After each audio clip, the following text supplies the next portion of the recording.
Let's keep the applause going for Lauren Klimko, who won yet again another intro video contest. This video for Miss Danielle Cormack was made by Lauren Klimko. Hit it, Nathan.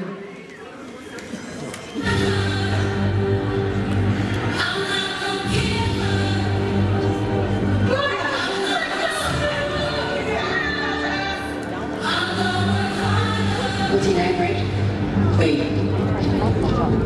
Yeah, from the very first day that I've been here, they bashed me and manipulated me, they pushed me around and they killed my daughter. So they're going to keep pushing me? I think it's time to push my back. I'm going to check the fuck out.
Favorite cities in the United States of America. I just started throwing stuff out at you guys. They're little mints. But I signed them.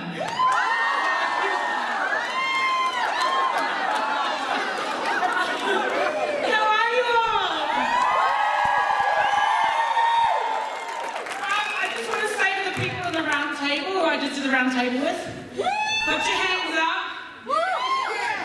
No printing those photographs because I had my fly down. I was like, I'm fine, I'm fresh, I'm here. Photo, photo, photo.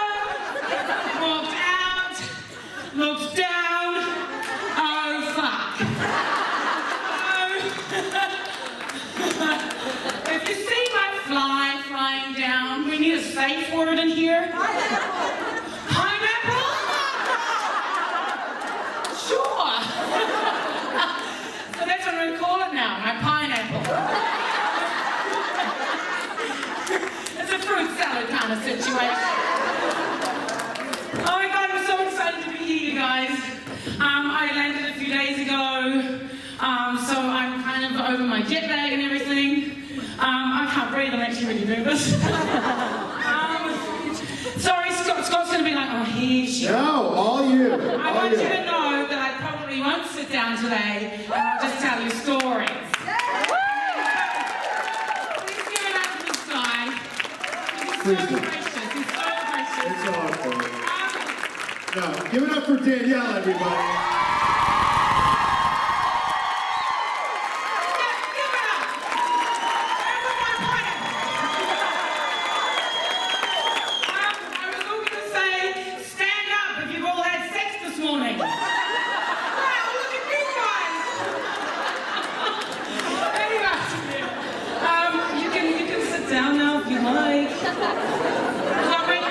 Again soon, right? So Danielle, we're gonna bring people. There's a nice line of people ready to ask come you on. questions. Oh yeah. Are you going to ask me questions that no one knows the answer to? I hope so. I hope so. There's no one. Oh my gosh. Does my butt look big in this?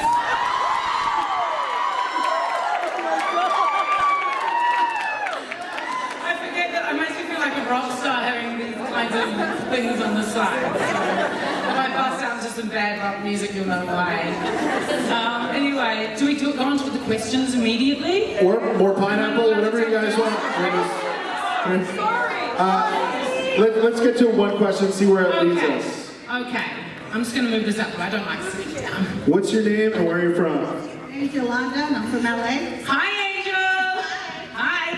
My question is, like, with your such fun personality that I see you have right now, how did you get those intense emotions every time you have to be with the freak?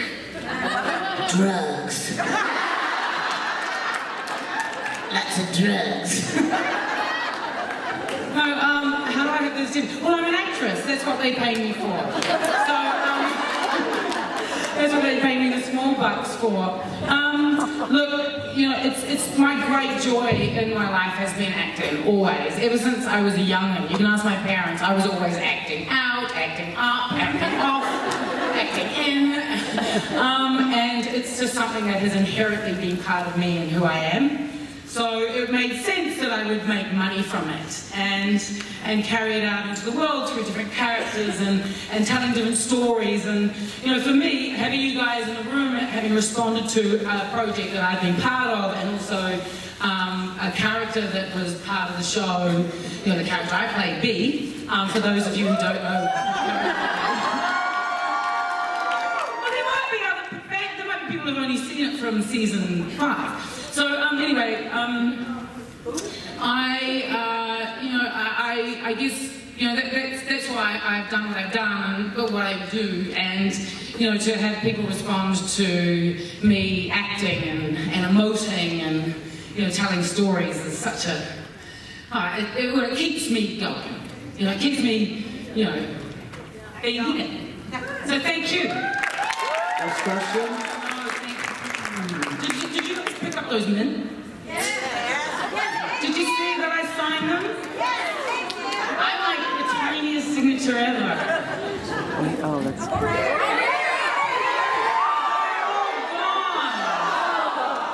All those people that said in need of mint. Oh, but am I? Ooh. Settle down, you lot.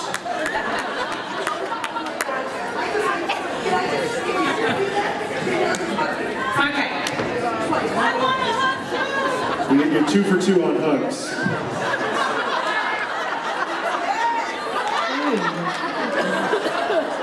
Okay, hi. Hi, I'm Jessica. Hi, Jessica. I'm from Buffalo, New York. I'm in heaven now. You just hugged me, so like I didn't. That's what I came here for, was to get a hug from you and Tammy, and I got my wishes to both come true. Anyways, my question is, how did you feel the day that you knew that it was your last scene and you had to, when you were gonna die? I mean, how was that preparing, or how did you feel that you knew that you were done with the show and this was your last? Do you mean, okay, so I've spoken at great length about this, you know, the moment that I was told that I wasn't going to be part of the show anymore. Sorry, I said the moment that B wasn't going to be alive anymore, and also my last day of shooting. The last day that I shot, the very last scene, was the scene of B on the phone to Ali when she was, you know, like the scene, the last scene of Ali's life. So that was an amazingly potent, emotionally potent, and very It was very upsetting last 10 minutes on set, but also really amazing because, you know, once again, you know, my job as an actor is to sit in a moment and help tell that story, and it was so moving anyway. And then knowing that all the crew and the cast were around. Do I sound like I'm about to cry? Yeah. I'm not. See, that was me acting well, eh?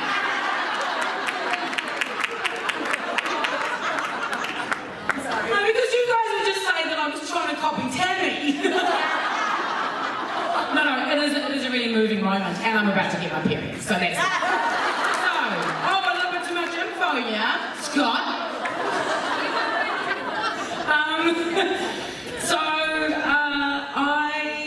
It was really moving for me. You know, that moment wasn't that hard. Because it wasn't just saying goodbye to Ali, it was saying goodbye to a character and a whole show and a crew and a world that I'd been part of for 4 seasons.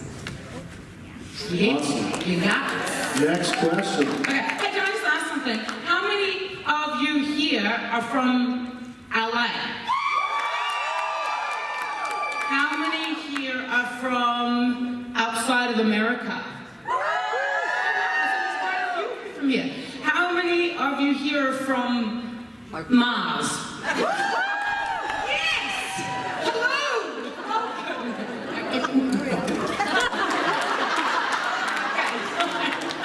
Hi, Troy from Los Angeles. Really quick question. I just wanted to know who came up with using the steam press in the laundry room as a symbol. Okay.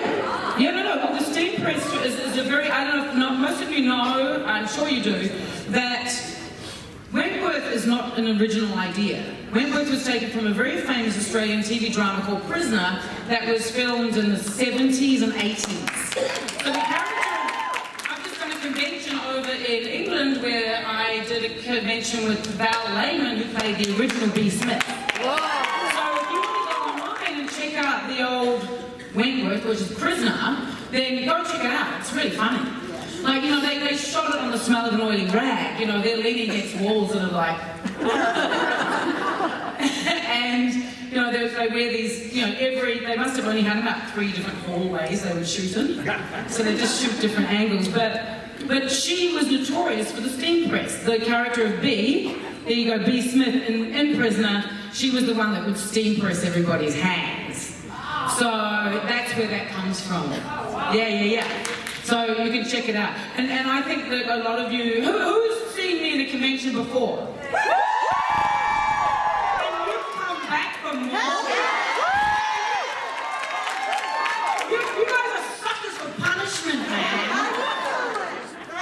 That's the emotional steam press. I was going to say is that, you know, my great joy, what was that? We love you! Thank you, I love you too! I wouldn't get a chance to come to the other side of the world and hang out if it wasn't for you guys, so thank you! One of my favourite things was to watch people, how they work the steam press, and everyone has their own kind of thing. So I'm sorry if I'm boring the people who already know this, but, you know, I used to watch Chris McQuaid, you know, Jax, from season 1, when she used to do her steam press because she used to be a famous, she used to be a professional water skier. So she kind of had a... And then when I became top dog, I was like, oh, what am I going to do? So I was like, well, hold on, then Nicole got on it. She was kind of on the steam press, you know, like, you know.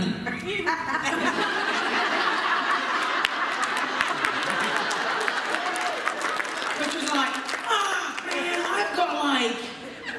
I've got some serious game to like live up to. You know, I've got like, whoa, and like. So, what am I going to do? And I went for the underarm.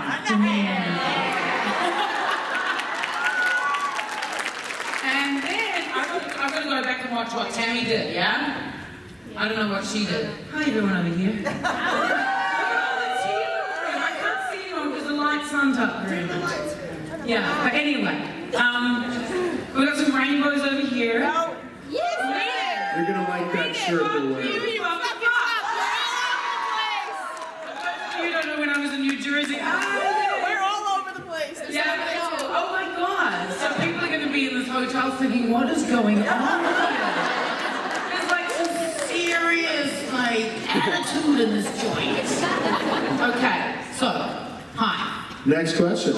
Hi, my name's Tamara, and I'm from Silver Lake. Hey. And I want to thank you for the 4 years that you put into the show. It was some of the best acting I'd ever seen, honestly.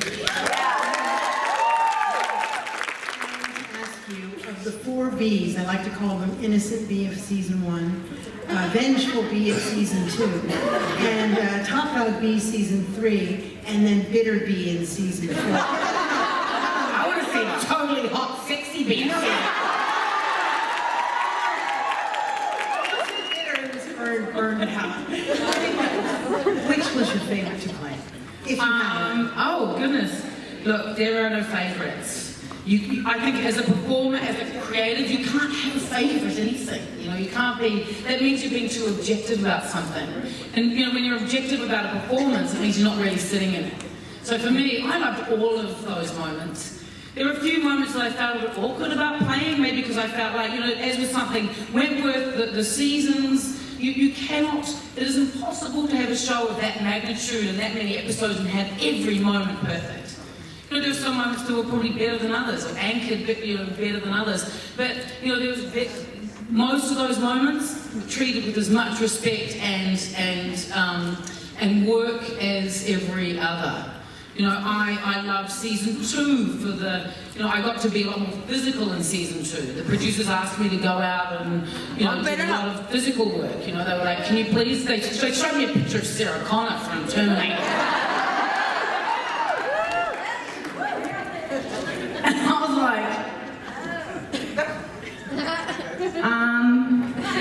Okay.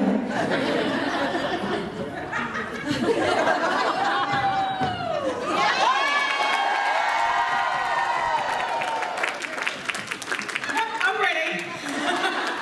Now, you know, so I got to do that, and which was great because Bea was going through that kind of physical transformation. You know, she wanted to be strong. She wanted to avenge her daughter's death, and oh my God, pineapple! I can feel pineapple.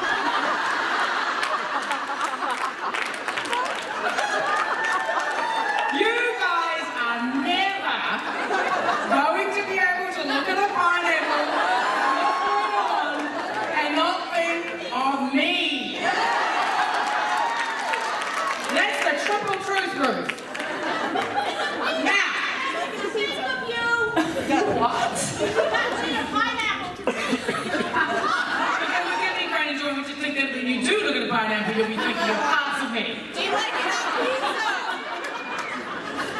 Okay. Hi. First, I want to say thank you for the push-up. That was a glorious view of your That was not the pineapple, that was the kiwi fruit. My name's Casey. I'm from Clarion, Pennsylvania. I'm here with my mom. We are the ones in Jersey that gave you the Mulan pin. Oh, beautiful, thank you. Yes, that was us. My question, I've been dying to ask you this. How do you feel that Bea would have dealt with Mari? Because I think she just would have kicked the shit. Can I tell you honestly? I'm not allowed to tell anyone else outside this room. I don't even know. I know that Mari is played by Susie Porter. I have no idea because I don't watch the show. Come on then.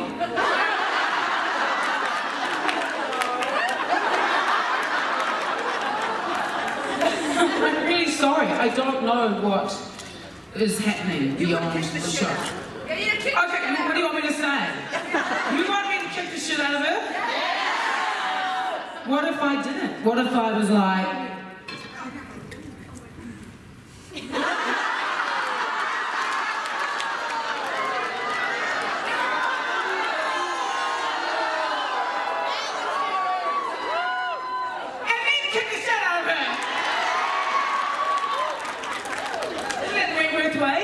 You know, you do something and then you do something else. Okay, so thank you. I just want to like to talk a little bit about watching shows or not. You know, like I love being part of Wentworth.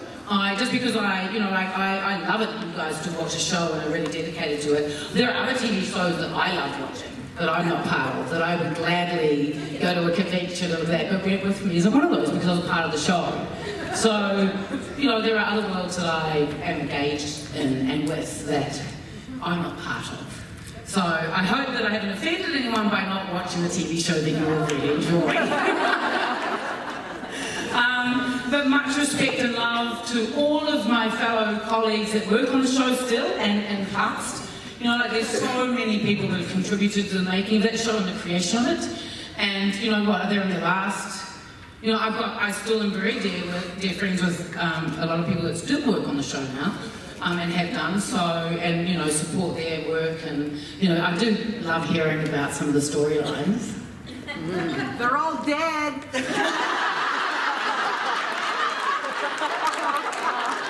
Can you please, Kiana, where's Kiana? Kiana, come up on the stage. I've got something I want to ask you. No, wait, hold on. Kiana, for the next Wentworth convention, could you just have a blue t-shirt, but on the front say Wentworth Con, and on the back to say they're all dead? That's fucking funny. Okay, while we're at, I gotta stop. First off, can you please give it up for this beautiful woman who has managed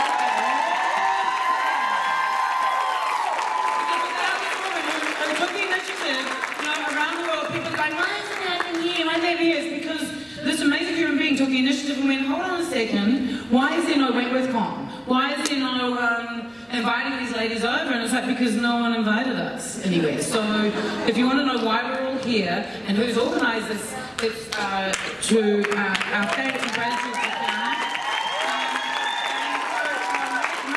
On that note, she asked me if I could make an announcement.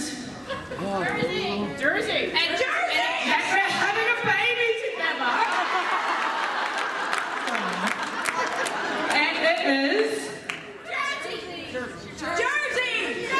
What am I doing? What am I doing here? You're coming to every Wentworth Con. Oh yeah, we're going to be having a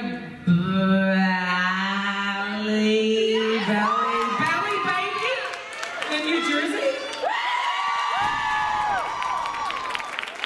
We have Frankie and Bridget in Chicago. And I think we should have Valley in New Jersey.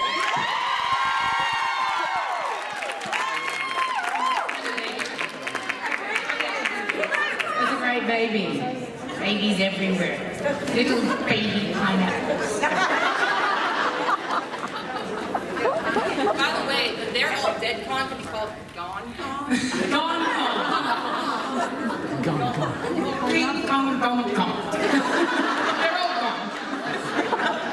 But not forgotten. But not forgotten. Okay, hey. Next question here. You're kind of inspiring, and it's not about that. Okay, so I've come all the way from London just to see you, so I'm going to get my money's worth. G'day, mate. From London. Okay, so... Please, sir, can I have some more, sir?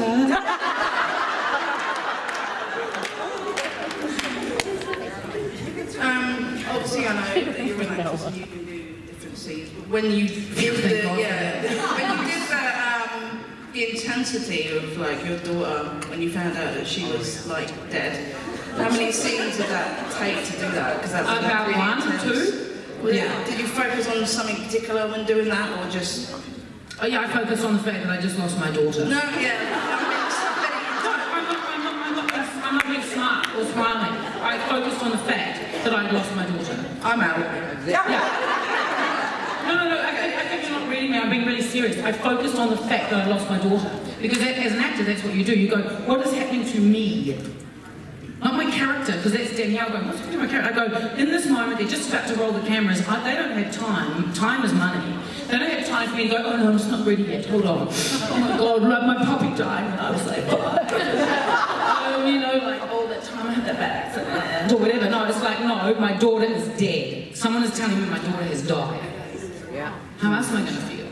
So that's what I do. And it didn't take me any takes. You've got to. That's the thing is in this job is like you've got to turn up on set and you've got to be ready to go. Which means that you become really, with a show like Wentworth, it taught me to become really acting fit. Like I had to arrive there because they've got a very short amount of time to get those scenes. You right? What do you mean you're out? No. Oh, okay. Please don't go.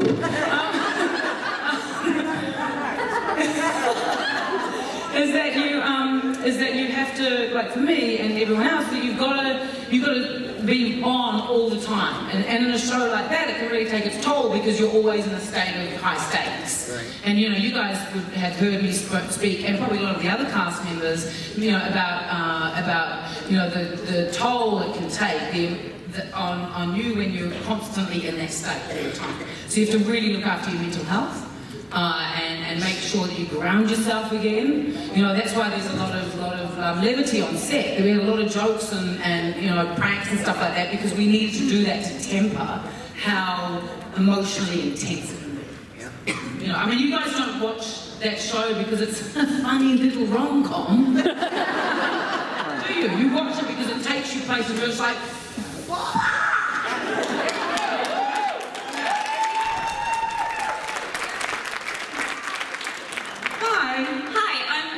Spokane, Washington. I'm an English teacher and I write a lot and I love the show, so I wrote an essay on how and why the show could bring you back.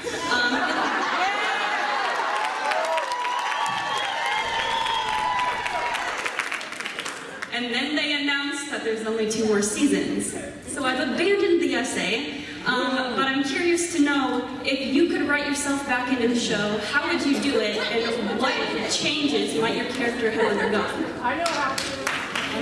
Okay, so I think first and foremost, just because I'm an actor and I like to do things that I've never done before, I think that she is like, she would have to be something like, remember that show, The $6 Million Man? And then they had the $6 Million Woman, like Jamie Summers. So hot, so pineapple worthy, that my mum's like, why do your hands always smell like pineapple things? I just watched the $6 million one. We love you!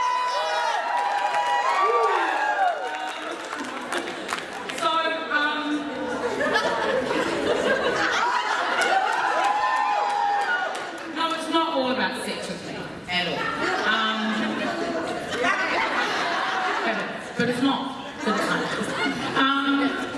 So I think that I think the only way that for me, I think it would just have to be like the last scene. She only comes back. It's just like, because I think the only reason why people want B to come back really, apart from loving the character though, that is to take Ferguson down, right? So it would have to be, I think, maybe the second or third to last scene of the series where she comes back and she does that. She might be limping. She might have, a series of different kinds of medical things that she's got to wheel and stuff because she's like, right? So she's got wheelies and I don't know, but she comes back. She takes that I don't know. I know the story goes on. As much as I would love to come back and satisfy you all with, bringing B back, and yes, understanding that perhaps, the satisfaction of seeing B take the freak down would be, I think, like a beautiful climax for the season ending.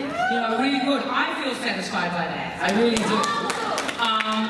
Look, I also, you've got to, it's, I don't know. Would it really detract from the world that's already been established? And, I don't know. How would I like her to, I don't know. She just comes in with a massive blowtorch and just blows everyone. But I understand now, and in fact I was in a meeting with Nicole Da Silva, who's my business partner as well, and we were got a phone call from the art department man, Paris, who worked with us over all of those seasons that I was on the show, and is still at Wentworth, and he said, "You're not going to believe this, but there's a bunch of people outside the gates on the first day of filming chanting, 'Bring back B, bring back B.'" And then they were trying to jump the fence, and I was just like, "Oh God, me?" Of course, like, I only paid them like $100 each. Anyway, so yeah, I would love to see, I would love that to happen too. I think it would be really satisfying. Whether it's going to happen or not, I don't know. Hi, how are you doing? My name's Angela from the Empire. I came here because my friend, she's back there somewhere. Thinks she's gonna pass out, so she asked me to come here. Is she okay? Yeah, she's just very beast-like, you know. Oh, where are you? Nicole? Oh, hey! Question for you. I thought I'd have to do like CPR or something. I'm like, what is it? Staying alive? Yeah. Staying alive? Please let her know that it's okay for her to. She never forgave me for letting her know that you died because I was a little ahead of her during the show. So she wouldn't talk to me for like a week. Spoiler alert! Yeah, I wouldn't tell her. So one question. So one of my favorite scenes is when you basically took out Gregory. How was that? I love that scene so much because it was so physically challenging for me. I had to hold a gun up. There's a real armory on set, so it didn't have real bullets, but it's the real weight of a gun. And I had to hold it up there for like, that scene was 6 minutes when we were shooting it. They cut it down a little bit, but holding that up, take after take. We shot that scene all day, and I was exhausted by the end of that day, but beautifully so. You know, I felt like I'd run a marathon, but I actually made it to the end. And it just was like, wow. And the satisfaction too of, you know, just completing that storyline, the physical challenge of getting through it. I loved to be at that moment, you know, that she'd been so wily, you know, all the stuff that she'd done to get out of hospital or get out of prison and go on the run. And frankly, it was really great to get out of Teal for a little bit. I really loved that. And there was, you know, the moments of me climbing through windows or B climbing through those windows and stuff. At that point, I had been doing quite a bit of training and I did get very strong. You might not be able to tell on the screen, but I got very strong. And so I was doing a lot of the stunt work myself. But, you know, so I was really exhausted. That's kind of form of closure for a B. Yeah, you know, it was, and then it was just like, and there she is, you know, the top dog. And that for me was the point of here begins the other story of B. Smith, because B. Smith from Prisoner was already top dog. So for the Prisoner fans, this was before Wentworth, they were all like, hold on, B. Smith, oh, we're seeing her as the prequel of her rise to that. So I knew that B. Smith was going to end up being top dog because she always was top dog in Prisoner. So it was nice to see that, to chart that journey. Yeah. Yes, thank you. Cool. How are you going out there?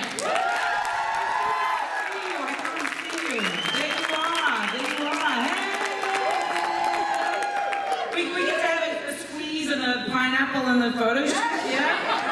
Go ahead. Hi. Hi.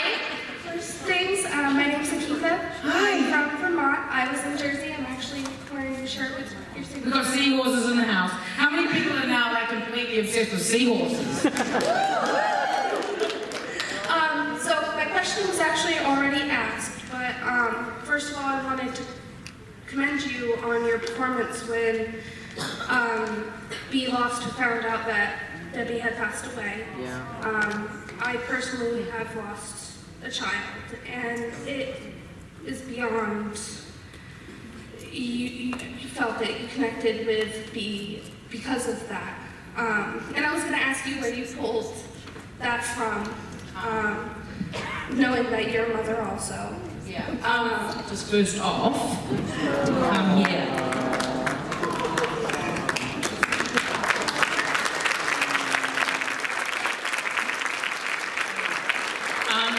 I have received so many stories similar to yours through the post and just people connecting, reaching out, telling me they've lost a child. So for me, that it resonated with people who had actually been through that experience and just said, I could not believe, like watching that and seeing how B felt, that's how I felt. And I was just like, well, where do I go from here? That's the greatest compliment I could get as an actor. When you're having to portray an emotional, like something that's so on the polar end of the emotional scale, like with such intensity and such grief and just like despair, and you can get to that point where people are actually writing in and letting you know that that's what it feels like, because that's what storytelling is all about, isn't it? On screen, when you can make people feel something. Why is it that sometimes I can watch someone cry on screen having lost a child and I don't feel anything, and other times I'll just be like, and I think sometimes it's because that actor, or the way that they've got to the point of telling the story, they've really pulled me into it. And I'm able to identify it. So thank you. And I'm sure collectively here, everybody, thank you for your courage of standing up here in Australia, and I really hope that you're being supported and that your journey from here. But thank you for reaching out to me, because it really, it's those kinds of stories as well that keep encouraging me to do what I do. So thank you.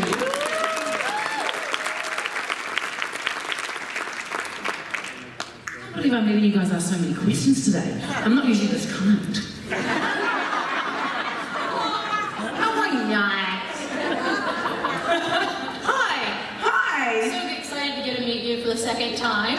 My question for you is, B. Smith has an amazing artistic ability. Do you share that character's artistic ability as well? Can you draw? Yes, I did those drawings. So that whole thing came about because I was on set and there'd been nothing, there was nothing written for B to do. She was just sitting around, which after a while I was like, okay, maybe it's her getting used to the world and everything, but there wasn't anything in the text that was, that extra something, the detail of character. So I just was like, I said to the art department, can you get me a pen and a piece of paper? And I just started drawing a little tribute to Debbie, the character of Debbie. Not character, my daughter, because it was me doing it. And then something was like, I went to the writers and I said, is it okay if you start writing in that I am doing she starts doing portraits of people. And then something got written in that became a device for, the whole, she started drawing, like people that were helping out with investigations and stuff, so it became part of it, and then it really became part of it. So I actually was doing those drawings, and I did get better and better and better. I mean, you got to see some of those early drawings. Terrible.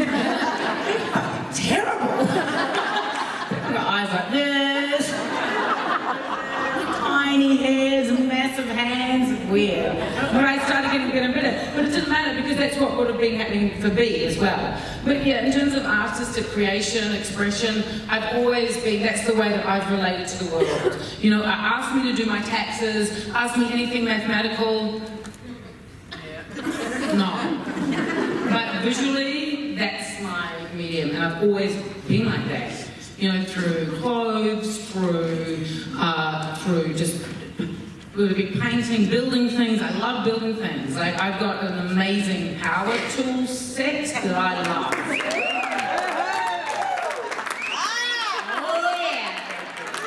So, I haven't just been an actor. I've been a set builder and designer, and I've done wardrobe. So I try and do a lot of different.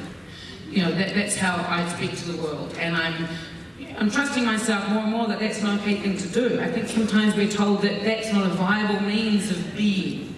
You have to go and get yourself a proper job. Hello, I'm really sorry that I've been swearing all day. My son, hi, what's your name? Hi, my name is Kaya. Hi Kaya, how old are you? I'm 10. You're 10. Okay, so you're a year older than my son, my youngest son, and every time I swear now in the house, it doesn't matter where I am, he could be at the other end of the house, he'll be like, swear jar. Swear jar. I had some friends over the other day and they're like, oh, fuck, and then I'll get in, swear jar. What the hell is that? What is going on here? College fund. College fund, right?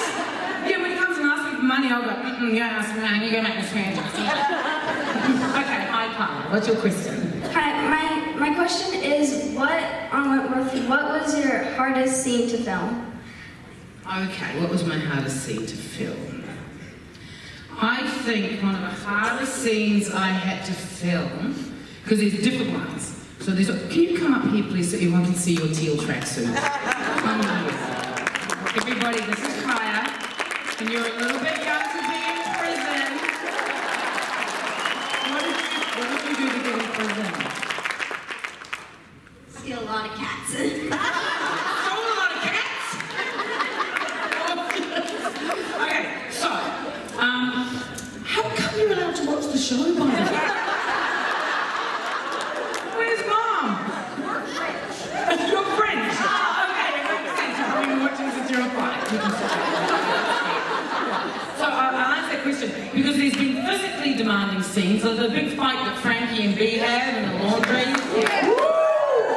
That was a massive fight, and they cut that right down. It was a much longer fight, and we rehearsed it, and we rehearsed it, and we shot it, and we shot it, and we shot it, and it was massive. And then of course having to do the big ending with all of the slitting of the wrists and everything was really intense. The fighting stuff. But the emotional stuff, and then there's been stuff that, scenes that have been difficult because of the technical side of stuff. You know, where it might be really simple. Some of those big cafeteria scenes are really hard to shoot because they're shooting so many people in the one space. So you've got to make sure that you're looking in the right direction and saying the right line at the time that, you know, I mean, you get it. Yeah. But I think, you know, the emotional stuff, I think, you know, like, with Debbie dying, that was really intense. With saying goodbye to Ali, that was really intense. The shooting Braden scene, and then I think, you know, I found it really challenging that last scene with Ferguson, the stabbing, because it was so kind of strange to, you know, we discussed that scene a lot. Did she know that she was going to martyr herself? Did she not? Did she go out there to actually kill Ferguson and then it turned around? So there was a lot of discussion around that. And then, you know, suddenly it doesn't matter what the answer is. You just got to go out and do it, you know? And you know, the sticky blood that was happening, and that I had all these rigs on, and then there was lots of flies because it was in the middle of summer and they get attracted to all of the stuff that the blood's made out of. And, you know, it's just like, yeah. I don't know, what scenes did you think looked really difficult? Where's my friend gone? Kaya, what's your favourite scene in the show? Have you got one? You know the whole show, so go ahead.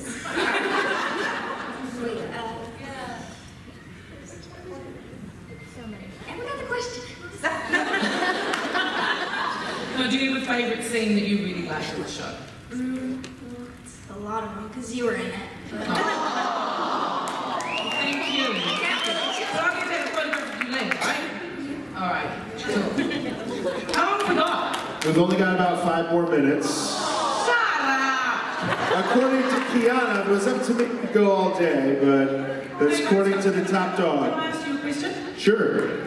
Am I the most profoundly annoying person you've ever had on stage? Oh, absolutely not. No. You kidding me? No. I do a show about MTV's The Challenge, so there's profoundly ridiculous people on stage with me every month, so you're fantastic. Everybody loves you, right? Isn't you the best? When you're here, I get paid to do absolutely nothing. It's fantastic. And it's a good thing there's no swear jar here today, because that thing would be, any kid here would be rich. We'll try to get to 2 more, okay? And then, sorry guys, I think these are gonna be the last 2, but here we go. Hi, I'm Kelly. I'm from Philadelphia. Hi, Kelly. I'll keep it quick. So, what was your favorite scene to film with Nicole and why? I think really the scenes where Frankie comes back to visit Bea and the way. And I was talking around the table this morning because Nicole and I had forged a great friendship, and not only through the work that we had and respect we had for each other. And I love working with Nicole. She's got a real magic about her. I mean, all the actresses do on the show, really, and everyone's very different. Everyone approaches their work very differently. The one thing about Nicole is that you never know really what's going on, because she's really cheeky, and she's mischievous, and she could be really in the moment. Like, she's really in the moment. And a lot of, and you can tell, that's why her character is so loved, because the energy that she brings to the screen is just magical, like it leaks out of you. If she's in a scene, you cannot take your eyes off her. Why? Because she brings a quality to her work that's like, ooh, where's she gonna go? Where are you gonna go? And so, having said that, the admiration that I had for her as an actor, a fellow actor, but then also having, all the scenes that we'd shot had always been, we were in conflict with each other. There was so much manipulation, and it was the greatest love-hate relationship that show had, really. One of them. One of the great ones. If you think about the Ranky affair, it was so brilliant. And so by the time that she came back to visit me, because I hadn't seen Nick for a while either, it just felt like that we'd really earned those moments together. And it felt like I hadn't seen her for ages as well. It wasn't just me not seeing Frankie, it was that I hadn't seen Nick for a while. So it was really moving, and we didn't have to work that hard. It was just there. And that's what's magic about the show. Or about any show that you really feel a bond to. When you've got casts that have worked together for ages, you find a rhythm together. And then the other people that are collaborating on the show as well, the writers, the producers, the directors, if you've got people that keep coming back, you all get in sync with each other, and you do create those moments, and they are magical, and they stay in your brain forever. Yeah? That makes sense. Cool. This is going to be the last question of the day. No pressure. Hi. I'm Kimberly from San Diego, and I love you to the moon and back. And I have a question about your hair. Oh, okay. Yeah. When you shave it off, was that when you started to become more badass? Yeah, I think that, there's always, everyone, or a lot of people anyway, have, they will chart their emotional growth or, regression or transgression or whatever by their physical appearance. And I felt like at that point, B is like, you know what? I'm different now. I am, she was accessing a much more... Warrior, yeah, exactly. That kind of, and she was a hairdresser. For God's sake, she's a hairdresser. Of course, she's going to do something wild with her hair at some point. But yeah, I really love that. And I loved working with the makeup and wardrobe department. I'm always very hands-on with my characters, and I've got a very, you talk to some people, I might piss some people off, but a lot of people are really open to my ideas, thank goodness. But I had a lot of say in how it looked at the show, in terms of even just, if you noticed in season 4, her hair fading out, and the roots growing out, and everything, I was like adamant that was like that, because it was her just kind of fading away. And that's what happened at the end. She was gone. Nothing left to live for. Nothing, everything was kind of wishy-washy, and she was just sort of fading, which was beautiful because it suited the whole storyline of the tragic hero. Yeah. Anyway, yeah. Everybody, give it up for Danielle Cormack, the one and only.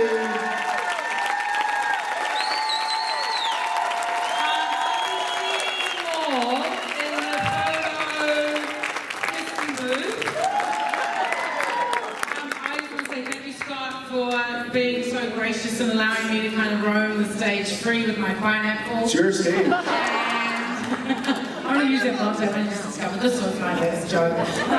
But thank you all so much, so much for continually supporting the show, first and foremost, because without you guys, we wouldn't have the kind of TV that we're able to make down under, and show the Australian commissioners that the show is really loved and that they can keep supporting the writers, the producers, directors, the actors.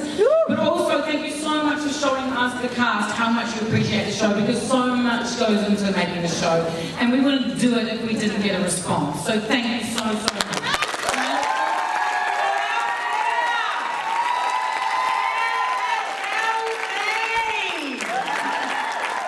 Thank you, Danielle. Give it up one more time for Miss Danielle Cormack.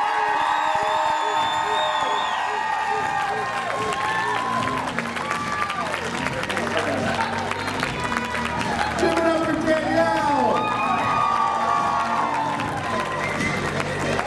I mean, does it get better than that?